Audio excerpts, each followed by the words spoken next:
우리에게 주시는 하나님의 말씀은 잠언 3장 5절과 6절 우리 한 절 함께 합독하시겠습니다. 너는 마음을 다하여 여호와를 신뢰하고 내 명철을 의지하지 말라. 너는 범사의 그를 인정하라. 그리하면 내 길을 지도하시리라. 아멘. 여러분들은 신앙생활에서 무엇에 관심을 제일 많이 두고 계신가요? 저마다 성격이 다르듯이 믿음의 생활에서도 우리가 중요하게 여기는 것과 그렇지 않은 일들이 서로 다를 겁니다. 그러나 우리 그리스도인에게 있어서 첫 번째로 초점을 두어야 할 것은 하나님이 누구이신지를 알아가는 데 있습니다. 하나님 안에서 내가 누구인지를 알아가며 나에게 주신 사명이 무엇인지를 아는 것에 우선순위를 두어야 합니다. 사실 우리 인간이 무슨 지식으로 하나님을 알 수 있겠습니까? 성경을 통독하고 그 내용을 잘 외우거나 숙지하면 하나님을 잘 알 수 있을까요? 신학교를 다니며 모든 신학 서적들을 읽고 그 학자들의 주장을 잘 이해하면 하나님을 알 수 있을까요?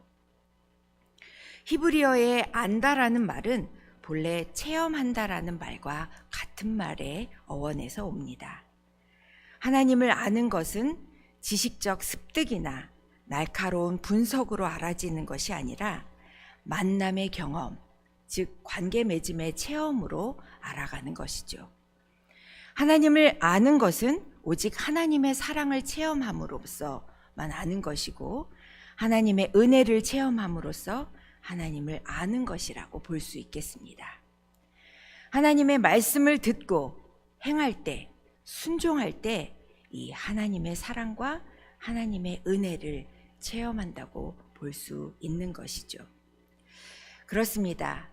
순종의 경험을 통해서 말씀의 참 뜻을 알게 되고 말씀의 참 뜻을 통해서 하나님을 알게 되는 것이죠. 순종은 체험을 만들고 체험은 참되신 하나님을 알게 합니다. 또한 우리가 하나님의 사랑과 은혜를 깊이 체험할 때 함께 경험되는 것이 나의 지은 죄에 대해 부끄러움과 죄송스러운 마음에 깊은 회개가 터져 나오는 것을 볼 수 있습니다. 나 같은 게 뭐라고 이토록 사랑해 주시는지. 여러분들이 잘 아시는 김용희 선교사님이 자주 쓰시는 표현으로 숭악무도한 나 같은 죄인을 구하시려 하나님 하나밖에 없는 아들을 십자가에 달려 죽게 하심으로 나를 살리신 그 은혜와 사랑을 깨닫는 순간 어찌 무덤덤할 수 있겠습니까? 그런 회심의 순간을 경험했음에도 불구하고 우리는 얼마나 자신의 죄에 대한 경각심을 갖고 신앙생활을 하고 있는지 점검이 필요합니다.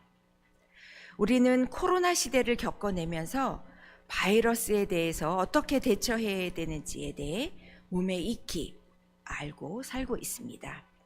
가장 기본적인 대처법으로 마스크와 손 씻기는 어린아이서부터 어른들까지 이제는 너무나도 자연스럽게 받아들이고 있습니다.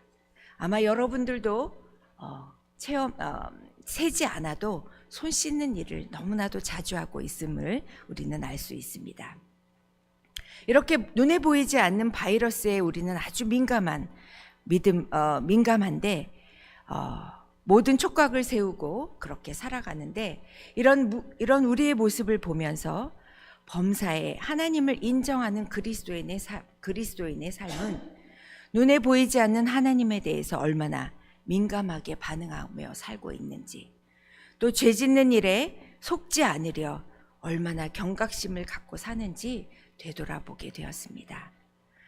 손 씻는 습관이 몸에 배어 버릴 정도로 우리는 자주 손을 씻지만 하나님 앞에서 지은 우리의 죄는 얼마나 자주 회개의 자리로 나아가는지 매 순간마다 조목조목 하나님께 나의 죄를 고백하고 죄 씻음 받기를 간구하는지 우리 자신을 돌아볼 필요가 있습니다. 예전에도 한번 제가 나눠드린 적이 있는데 아주 오래전에 저희 가정에서 있었던 일을 소개합니다. 제가 캄보디아에서 선교사로 있을 때 저는 교회에 있었고 저희 딸 예린이는 집에 있었는데 예린이에게서 전화가 왔습니다. 현관문을 통해서 쥐 한 마리가 집 안으로 들어왔다는 것입니다. 그 쥐가 거실을 통과해 주방으로 들어간 것을 보았다고 다급한 목소리와 두려움이 가득한 목소리로 전화를 해왔습니다. 저는 교회를 다급하게 마치고 황급히 집으로 향했고 제가 세상에서 제일 싫어하는 쥐를 잡을 생각에 혼자는 도저히 엄두가 안 나 같이 있던 집사님 한 분을 모시고 집으로 갔습니다. 집에 도착해서 함께 간 집사님과 저는 쥐몰이를 시작했습니다. 주방에 있는 냉장고 뒤에서 소리가 나는 것을 알고 저는 냉장고 밑을 빗자루로 쑤셔대고 집사님은 쥐가 밖으로 나올 때 생포하려고 쓰레기통을 들고 있었습니다. 우리는 연거푸 주여 주여를 외치며 빨리 이 쥐가 잡히기를 기도했습니다.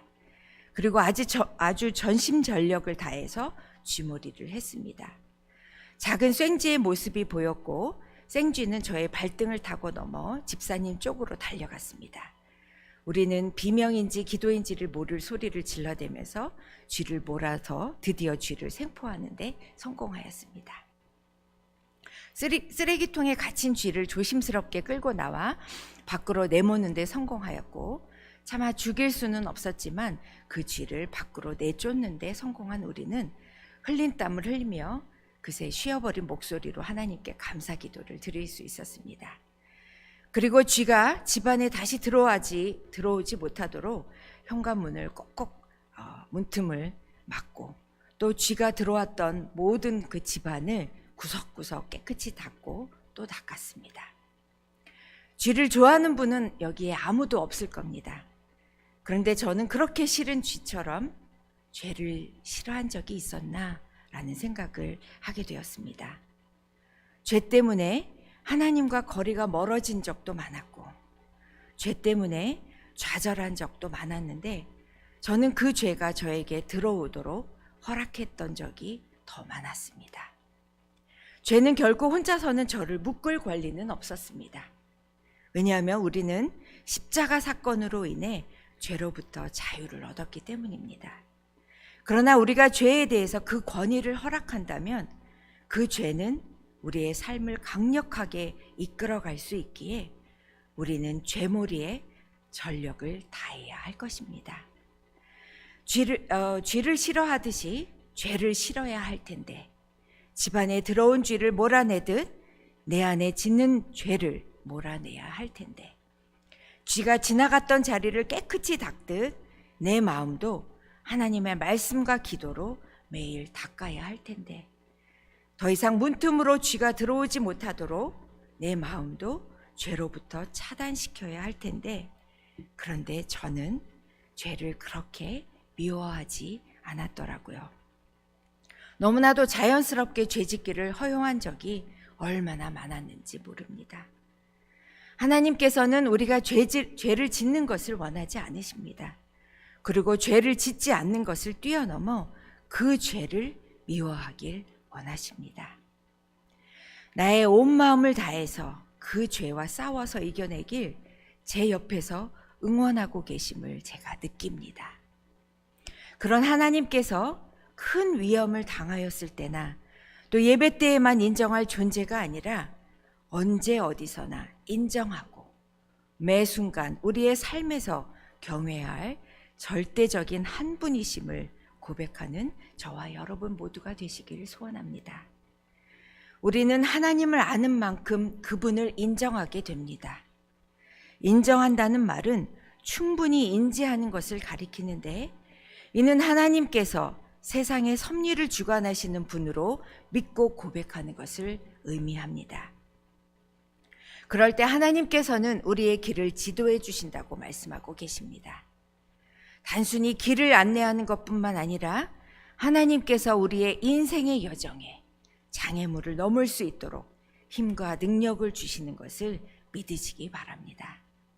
오늘도 우리의 삶 속에서 온몸을 다하여 하나님을 신뢰하고 범사의 그분을 인정하는, 그리고 죄를 미워하며 죄머리에 전력을 다하는 저와 여러분 모두가 되시기를 간절히 바랍니다. 함께 기도하겠습니다. 하나님, 감사합니다. 우리들을 이토록 사랑하시고 또 오늘도 귀한 하루를 저희들에게 허락하셨고 또 이 하루를 잘 살아내기에 하나님이 오늘도 우리와 동행하는 것을 믿습니다. 그 하나님의 사랑과 은혜를 붙들고 오늘도 승리하며 주 안에서 하나님의 말씀 의지하며 하나님 사람답게 살아가는 저희들 모두가 되게 하여 주옵소서. 죄를 멀리하게 하시고 지은 죄가 있다면 그 죄를 속히 회개하는 저희들이 되게 하여 주시고 그 용기 가운데 하나님의 영광이 드러나는 저희들의 삶이 되게 하여 주옵소서. 감사드리며 이 모든 말씀 우리 주 예수님의 이름으로 기도드립니다.